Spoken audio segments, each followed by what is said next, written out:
Halo pasukan anti miskin, balik lagi sama gue, S. Inomi, sang sensei yang gak pernah skip berita paling hot di dunia. Hari ini, kita gak bicara defisit perdagangan lagi, tapi kita bahas drama yang levelnya udah Perang Dunia III. Ada laporan rahasia dari Amerika Serikat sendiri yang bocor ke publik, dan isinya bikin merinding. AS bakal kalah telak jika perang terbuka melawan Tiongkok. Gila nggak sih? Amerika, negara adidaya yang terkenal dengan teknologi canggihnya, ternyata diprediksi nggak sanggup. Kenapa AS bisa kalah? Apa benar kapal induk mereka sudah usang? Atau jangan-jangan Tiongkok udah punya senjata rahasia dari alien? Sebagai sensei inovasi, gue nggak akan cuma bilang kalah, tapi kita akan kupas tuntas datanya, di mana letak kelemahan AS dan apa kekuatan Tiongkok yang ditakuti dunia. Siap-siap, karena ini bukan cuma soal militer, ini soal ekonomi global yang nasibnya di ujung tanduk. Mengapa Tiongkok? Oke, mari kita tata dulu papan catur geopolitik ini. Perang AS versus Tiongkok itu nggak akan terjadi di lapangan terbuka, melainkan di sekitar Taiwan dan Laut Cina Selatan. 3 titik panas. 1. Taiwan, the main event. AS terikat komitmen informal untuk membantu Taiwan jika diserang. Tiongkok menganggap Taiwan provinsi bandel yang harus pulang. Ini adalah pemicu utama. 2. Laut Cina Selatan, the highway. Jalur perdagangan super sibuk, tempat Tiongkok mengklaim hampir semua wilayah. Ini adalah urat nadi logistik global. 3. Ambisi Xi Jinping. Tiongkok kini nggak cuma mau jadi pabrik dunia, tapi mau jadi adidaya global yang setara atau bahkan melampaui AS pada tahun 2049. Adidaya global itu kayak kamu jadi admin grup chat paling berkuasa di dunia. Kamu bisa atur aturan, kamu bisa mute siapa aja, dan semua orang harus nurut ke kamu.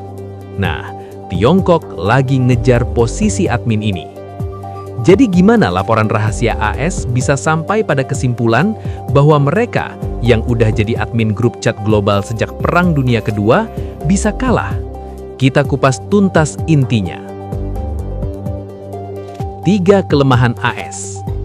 Laporan ini yang dibuat oleh think tank atau Badan Intelijen AS menyoroti 3 Achilles heel, 3 kelemahan fatal AS jika konflik terjadi di Pasifik Barat. 1. Kelemahan logistik, the distance problem. Jarak tempuh Amerika ke Laut Cina Selatan itu jauhnya minta ampun. Kapal, pesawat, dan perbekalan harus menempuh ribuan kilometer dari pangkalan di Guam, Jepang, atau bahkan AS daratan. Tiongkok dapat menyerang jalur pasokan atau logistik ini dengan mudah, membuat pasukan AS kehabisan bahan bakar, amunisi, dan makanan. Logistik ini kayak kamu mau ngedate di luar kota, tapi bensin motor habis dan semua pom bensin tutup. Mampus nggak tuh? 2. Kelemahan pangkalan statis, the sitting duck. Sebagian besar kekuatan AS di Asia bergantung pada pangkalan besar di Jepang, Okinawa, dan Guam. Pangkalan ini adalah target nomor 1 Tiongkok. Tiongkok punya rudal balistik canggih seperti DF-21D atau DF-26D yang dijuluki pembunuh kapal induk atau carrier killer. Ini adalah senjata yang mampu mengenai target bergerak di laut dari jarak sangat jauh. Pangkalan AS bisa lumpuh total dalam 72 jam pertama, membuat AS buta dan gak punya tempat untuk take off atau mendarat. 3. Kelemahan ketergantungan teknologi, the silicon trap. AS sangat mengandalkan satelit, komunikasi canggih, dan jaringan. Tiongkok unggul dalam perang siber atau cyber warfare dan anti-satelit atau ASAT. Tiongkok bisa membutakan dan menulikan AS di awal perang dengan merusak satelit komando atau meretas sistem senjata AS. Ini adalah perang digital, bukan hanya perang kapal.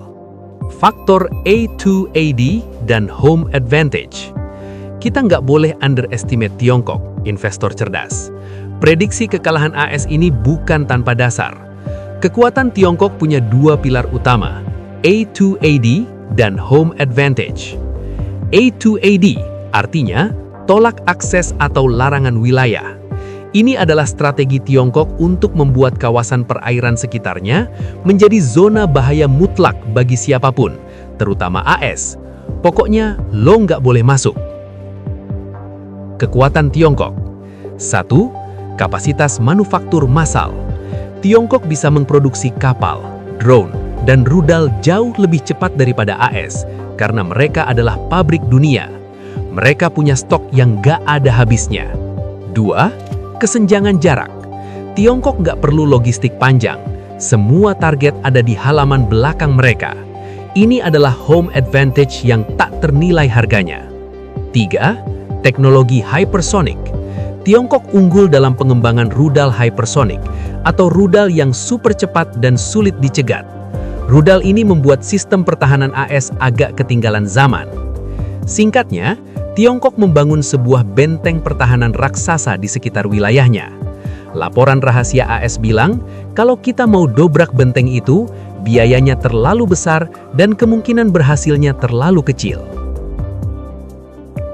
Dampak ekonomi global jika perang terjadi. Oke, sekarang kita tinggalkan sejenak urusan bom dan rudal. Mari kita hitung kerugiannya. Karena ini adalah kupas tuntas ekonomi, kita harus tahu apa dampak worst case scenario perang Tiongkok AS. 3 kerugian ekonomi terbesar. 1. Rantai pasok lumpuh total. 90% chip dan komponen teknologi global melewati Selat Taiwan. Jika perang pecah, pabrik dunia mati.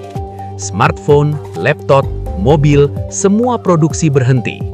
Inflasi akan meroket ke level yang belum pernah kita lihat. 2. Krisis energi. Laut Cina Selatan adalah jalur pelayaran minyak dan gas vital. Perang di sana akan membuat harga minyak terbang ke orbit Mars. Negara seperti Indonesia yang masih impor migas akan terpukul telak. 3. Keterputusan finansial. AS dan Tiongkok adalah 2 ekonomi terbesar.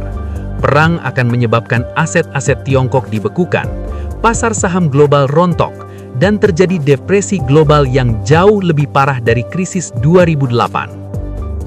Solusi dan prediksi masa depan geopolitik. Jadi apa yang dilakukan AS setelah tahu laporan ini?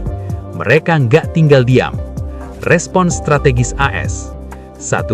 Strategi Distributed Maritime Operations atau DMO. AS mulai mengurangi ketergantungan pada pangkalan besar. Mereka akan menyebar kekuatan di pulau-pulau kecil, menggunakan kapal-kapal kecil, dan membuat pangkalan sementara agar sulit dihancurkan. 2. Aliansi diplomatik. AS memperkuat teman-temannya, Jepang, Filipina, Australia, dan Korea Selatan. Mereka membangun cincin pertahanan di sekitar Tiongkok. 3. Investasi jangka panjang. AS meningkatkan anggaran untuk senjata hypersonic mereka sendiri, drone pintar, dan kecerdasan buatan atau AI untuk menyusul ketertinggalan teknologi. Peran Indonesia. Di mana posisi kita? Kita ada di tengah-tengah. Indonesia harus kuat menjaga netralitas aktif. Kita harus menjaga Laut Natuna Utara tetap aman dan memastikan nggak ada pihak yang menjadikan wilayah kita sebagai arena perang. Kedaulatan ekonomi kita harus nomor 1. Jadi investor cerdas. Intinya, laporan rahasia AS menunjukkan kelemahan logistik dan ketergantungan pangkalan statis mereka terhadap kekuatan A2AD Tiongkok. Tiongkok punya home advantage yang membuat biaya perang menjadi tidak masuk akal bagi AS. Fokus dunia sekarang adalah mencegah perang ini, karena dampaknya akan menghancurkan ekonomi global. Nah, sekarang giliran kalian. Kalau kalian jadi penasihat keamanan AS, apa senjata atau strategi yang harus diinvestasikan AS agar mereka bisa menembus benteng pertahanan A2AD Tiongkok? Tuliskan ide brilian kalian di kolom komentar ya. Data Sensei kalian ditunggu. Jangan lupa like, share video Kupas Tuntas ini kalau kalian merasa tercerahkan, dan subscribe channel Kupas Tuntas biar nggak ketinggalan drama-drama ekonomi dan geopolitik yang lebih seru lagi. Terima kasih udah nonton sampai habis. Daripada kita ribut soal siapa yang menang perang, mending kita fokus mengoptimalkan portofolio kita. Karena ekonomi kuat, negara aman. Sampai jumpa di video berikutnya. SI Nomi undur diri. Bye!